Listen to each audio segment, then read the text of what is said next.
Don भाई क्या तीसरी टीम मिल गई है और ये डॉन भाई की परिस्थिति पहले से बहुत अच्छी है। बराबर लबड़ा जमी जाओ वालो डॉन भाई लो आ शेको खाई जाओ वालो पेला करता घणुं सारूं छे ने एवुं माथामां हे लो आ बीजुं खाई जाओ वालो डॉन भाई आ बीजुं खाई जाओ अला विडियो शूटिंग लઉં છું माथानुं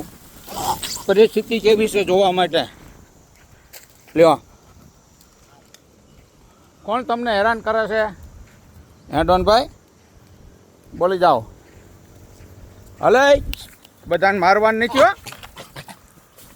આ એક ડોનભાઈ કોઈક નવો આવી ગયો લાગે છે આ ટીમમાં ખબર નહીં કે ગાંડો છો છો ભૂરાયો રઘવાયો આ બધાને હેરાન કરે જો આ જેટલા બેઠા ને એટલાને આ એકલો ડોનભાઈ હેરાન કરે ડોનભાઈ મરી ગયા હો તમે આજ જો આજ કોઈના લે લે લે લે આમ જો આ બધાને મારવા જોડે ઊભો રહા એક ડોનભાઈ શેમ્પલું હાટે જાય ને ડોનભાઈ તો કેવા જ ગાંડા છે ડોનભાઈ આવા બધાને એકલો અફાડે છે બોલો વિચાર કરો હે આ કોઈને હશે ખાવા દેતા નહીં આ ડોનભાઈ વિફર્યા છે ગાંડા છે પણ ચિંતા ન કરતા તમને બધાને શીખવું જમાડવાના જ છે આપણે જો એક તો જમે જ છે જો ટોપલીમાં જ લઈને હાલો બધા વહી આવો હાલો ટોપલી પાસે આવી આવો શાંતિથી હો મૂંઝાતા નહીં આવી જાઓ